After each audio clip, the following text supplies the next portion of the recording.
Mesdames et messieurs, bonsoir et bienvenue dans ce journal en cette soirée du jeudi 19 avril 2023. Dans les actualités de ce jour, le domaine des télécommunications est désormais libéralisé à Madagascar, a indiqué le ministre du Développement numérique, de la transformation digitale, de la poste et des télécommunications. Un changement majeur apporté par le gouvernement malgache pour encourager la concurrence, notamment pour réduire le coût des télécommunications, des appels ou d'Internet, afin de protéger les intérêts des consommateurs, selon les explications rapportées par Anienne Martina et Kevin Raunerson dans ce reportage.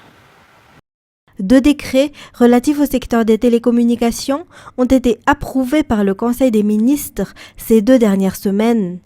Un décret gouvernemental qui donne une totale liberté dans le domaine des télécommunications dans notre pays. Cela comprend la libéralisation de l'installation et de l'utilisation de la fibre optique, explique le ministre de tutelle Taïn Razaf Jamal. Des changements majeurs ont été effectués pour éviter le monopole et ouvrir le secteur à la concurrence, puisque le décret gouvernemental qui réglemente les règles et procédures de communication et d'accès au réseau de télécommunications a également été approuvé. L'objectif est l'accès à l'Internet à moindre coût pour tous, selon toujours les explications. Ces processus de changement renforcent l'autorité du gouvernement sur les opérateurs afin qu'ils respectent le cahier de charges qui répond aux normes internationales appelées neutralité technologique.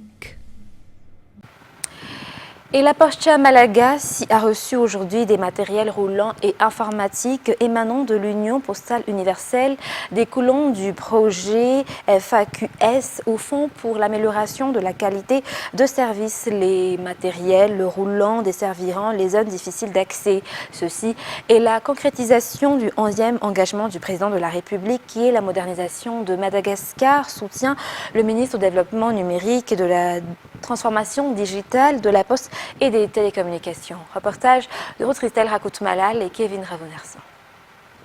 Environ 1600 à 2000 colis par jour sont expédiés par Poste Malagasy dans tout Madagascar. Le manque de matériel a cependant retardé l'arrivée des colis, a indiqué le directeur général de la PAOMA, Ranarson Richard. Pour y remédier, Poste Malagasy a reçu aujourd'hui des équipements émanant de l'Union postale universelle dans le cadre du projet FAQS ou Fonds pour l'amélioration de la qualité de service. Il s'agit de 10 bajaj qui seront utilisés à Muramang et Maevatanan, de 25 motos qui seront utilisées pour l'e-commerce et de 4 camions de 10 tonnes dont 2 seront utilisés dans le nord et 2 dans le sud, notamment Fort-Dauphin. Poste Malagasy a également été doté de 40 ordinateurs portables, 40 panneaux solaires et 40 box Internet d'une valeur totale de $80 000 en provenance du Japon. Ces aides s'inscrivent dans la concrétisation du 11e engagement du président de la République qui est la modernisation de Madagascar, a précisé le ministre du Développement numérique, de la transformation digitale, de la poste et des télécommunications, Taïn Razaf Jamal. Dans les informations de ce jour également, l'inscription pour bénéficier du projet One Title One Housing a débuté aujourd'hui pour un tirabé sous la houlette du secrétariat d'État en charge des nouvelles villes et de l'habitat. Il s'agit du projet d'acquisition de terrains et de titres dont l'État se charge de l'aménagement de base et les bénéficiaires de la construction de la maison sur un délit établi en suivant les cahiers des charges et le plan d'urbanisme. Les détails dans ce reportage sur les images de Asna Rafalzanahar. Outre le projet d'attribution de logements sociaux à la population, l'État met également en œuvre un projet appelé OTO ou One Title One Housing à travers le secrétariat d'État en charge des nouvelles villes et de l'habitat. Ce projet, qui concrétise l'une des promesses présidentielles, a pour but de faire bénéficier de terrains à la population et l'État se charge des aménagements de base, notamment les fournitures en électricité et eau, mais aussi les infrastructures communes. Les bénéficiaires doivent habiter dans les régions concernées par le projet et doivent répondre aux critères, notamment avoir plus de 22 ans. Le projet n'exige pas que les bénéficiaires potentiels aient un compte bancaire ou un emploi au niveau du secteur public ou privé. L'inscription est ouverte à tous ceux qui ont les moyens de construire une maison selon le plan type. Ainsi, les terrains sont gratuits, mais les bénéficiaires doivent respecter à la lettre le cahier des charges et le délai de construction, mais surtout le plan d'urbanisme. Seuls les frais d'aménagement et la préparation des dossiers sont à payer, selon toujours les précisions de la secrétaire générale du SENVH. La surface d'une parcelle de terrain peut varier entre 200 à 500 mètres carrés selon le terrain disponible au niveau des régions, a souligné la secrétaire générale au sein du secrétariat d'État en charge des nouvelles villes et de l'habitat. Les inscriptions pour l'acquisition de ces terrains ont débuté aujourd'hui pour Antirabé et dans la commune de Tiefa pour le district d'Antimjan. Outre Antirabé et Tiefa, Antran et Majuanga sont concernés par le projet Auto. Toujours dans cette page sociale, les conditions météorologiques jouent un rôle important dans la production et la sécurité alimentaire. Il est donc important de comprendre les interactions complexes entre l'agriculture, l'environnement, l'économie et la santé afin de développer des stratégies efficaces. Raison pour laquelle le ministère de l'Agriculture et de l'Élevage, en collaboration avec ses partenaires, lance une étude novatrice sur la transformation des systèmes alimentaires à Madagascar. Les détails avec Oubra Samman sur les images de Secharan Genas. En raison des changements climatiques qui affectent la production, cette dernière doit être ajustée en conséquence, ainsi que la vente et la recherche de canaux de commercialisation liés au système alimentaire à Madagascar. En effet, comprendre les interactions complexes entre l'agriculture, l'environnement, l'économie et la santé est important afin de développer des solutions efficaces. Ainsi, le ministère de l'Agriculture et de l'Élevage, avec ses partenaires, lance une étude novatrice sur la transformation des systèmes alimentaires à Madagascar qui permettra de déterminer comment les systèmes alimentaires peuvent être transformés pour fournir des régimes alimentaires sains, abordables et de façon durable à la population, en explorant l'interrelation entre la nutrition et l'adaptation au changement climatique. L'ambition de cette étude est d'atteindre le pèlerin numéro 9 du président de la République, l'autosuffisance alimentaire, et de déterminer les interventions les plus efficaces pour éliminer la faim, augmenter les revenus des petits exploitants, de préserver le climat et ainsi améliorer la nutrition à Madagascar d'ici 2030, déclare Fanzara Arnoumen, secrétaire général du ministère de l'Agriculture et de l'Élevage. Cette initiative s'inscrit également dans le cadre des objectifs de la coalition Faim Zéro, dont Madagascar fait partie, issue du sommet des Nations Unies sur les systèmes alimentaires de 2021, selon toujours les explications. Aujourd'hui a eu lieu une visioconférence visant à examiner les systèmes alimentaires à Madagascar, à laquelle ont participé le ministère de l'Agriculture et ses partenaires. Et pour clore les actualités locales, l'état d'ordure représente un fardeau pour la société.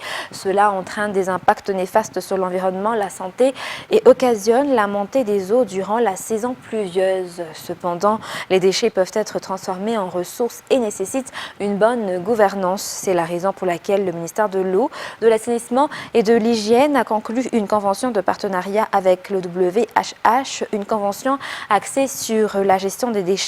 Cet accord de coopération signé aujourd'hui s'inscrit dans le cadre du projet PASSA 3 et sera étalé sur 9 mois. Plus d'explications.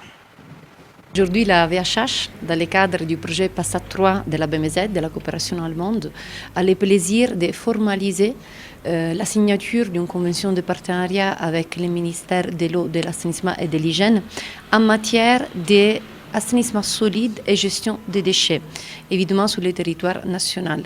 Une convention qui compte plusieurs opportunités de collaboration, notamment sur l'appui technique, institutionnel, sur l'harmonisation des textes et des lois, sur la possibilité d'augmenter les moments de formation, d'échange, de dialogue et surtout l'identification de solutions concrètes que ce soit au niveau institutionnel ou bien technique et opérationnel, pour faire en sorte que la gestion des déchets à Madagascar puisse avancer davantage. Dans les actualités internationales de ce soir, malgré la pénurie de carburant, des milliers de civils tentent de fuir Khartoum sous les bombes vers des régions plus calmes. Les chancelleries au Soudan tentent d'organiser des transports pour leurs ressortissants. Plusieurs centaines de Français vivant sur place ont reçu la consigne de rester confinés chez eux. France 24 nous en dit plus.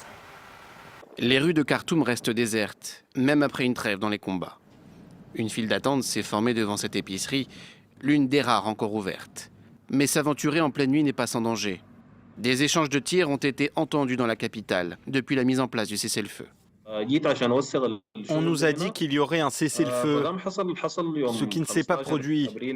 Au contraire, les combats se sont intensifiés. Depuis samedi, le pays connaît des violences inédites depuis 2019 et la chute de Mar el-Béchir, à l'image de ces explosions diffusées en direct à la télévision. D'autres combats ont été signalés dans l'ouest du pays. C'est la conséquence du face-à-face meurtrier entre deux généraux rivaux, compagnons de putsch en 2021 et désormais ennemis. Entre les deux camps, des habitants apeurés restent cloîtrés chez eux. Nous n'arrivons pas à dormir, nous n'avons pas dormi ces 4 derniers jours. Nous essayons de faire quelques siestes ici et là. Généralement, les bombardements commencent vers 4 heures du matin et se poursuivent pendant quelques heures. Mais aujourd'hui, ils n'ont pas cessé. À cause des combats, les ONG comme le CICR peinent à venir en aide aux civils dans le besoin. La trêve devait leur permettre de travailler en toute sécurité pour éviter d'aggraver la crise humanitaire. Il y a 80 ans, dans le ghetto de Varsovie, une poignée de combattants juifs attaquèrent les nazis pour mourir l'arme à la main plutôt que dans un camp d'extermination. Lors des commémorations organisées aujourd'hui, dans la capitale polonaise, le président allemand Frank-Walter Steinmeier a demandé pardon pour les crimes de ses compatriotes. France 24. Une simple ligne tracée au sol pour ne jamais oublier. En plein centre-ville de Varsovie, cette frontière symbolique montre où se tenait le ghetto juif de la capitale polonaise pendant la Deuxième Guerre mondiale. Ici, il ne reste quasiment plus aucune trace de ce quartier où plus de 400 000 juifs ont été entassés, si ce n'est cet immeuble où ces objets retrouvés et regroupés dans un musée. Cette collection montre la vie quotidienne des habitants du ghetto juif de Varsovie. Et c'est sans doute le plus bouleversant de voir que cette vie a été interrompue. Maintenant, grâce à cette exposition, on peut terminer cette histoire. 80 ans plus tard, la Pologne n'oublie pas. Elle se remémore ces juifs cadenassés pour certains pendant 3 ans dans ce ghetto pour être envoyés pour la plupart dans les camps de la mort. Avant ce 19 avril 1943, à la veille de la fête de Pessah, la Pâque juive, où les nazis entrent dans le ghetto pour le liquider. Les rues sont alors totalement vides. Près de 50 000 juifs se cachent dans des bunkers et 3 000 d'entre eux ont organisé une résistance clandestine. Ils le savent, ils n'ont aucune chance, mais le soulèvement dure environ 3 semaines. Avant que les soldats allemands ne rasent le ghetto et brûlent chaque immeuble. Quelques rares juifs ont pu y échapper en passant par les égouts. Comme cette femme, la seule de sa famille à s'en être sortie, est l'une des dernières survivantes du ghetto. J'étais faible physiquement à cause de la faim. J'étais exténuée. Je ne marchais pas. En sortant du ghetto, de ces égouts, j'ai dû apprendre à marcher. Depuis des années, cette Polonaise témoigne partout où elle le peut, notamment auprès des jeunes, pour raconter ce soulèvement historique, le tout premier dans une ville sous occupation nazie.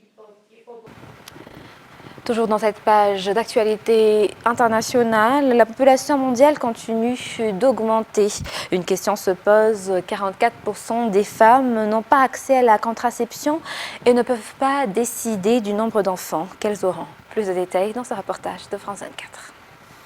Plus de 10 milliards d'habitants à la fin du siècle, inégalement répartis sur la planète. D'après un rapport de l'ONU, 8 pays représenteront dès 2050 à eux seuls la moitié de la hausse de la population mondiale. Parmi eux, l'Inde, l'Égypte, le Nigeria ou encore les Philippines. Pour le Fonds des Nations Unies pour la population, la vraie question qui doit se poser porte sur le droit des femmes à disposer de leur corps. À l'échelle mondiale, 44% d'entre elles n'auraient pas accès à la contraception. La question n'est pas de savoir si la population humaine est trop grande ou trop petite. La question est de savoir si chacun peut exercer son droit fondamental à choisir le nombre de ses enfants et l'espacement des naissances. Malheureusement, la réponse est un non catégorique. Sur l'ensemble de la planète, seule l'Europe verra sa population enregistrer une baisse globale d'ici 2050. Contrairement aux pays d'Afrique, dont plusieurs pays possèdent les taux de fécondité les plus élevés.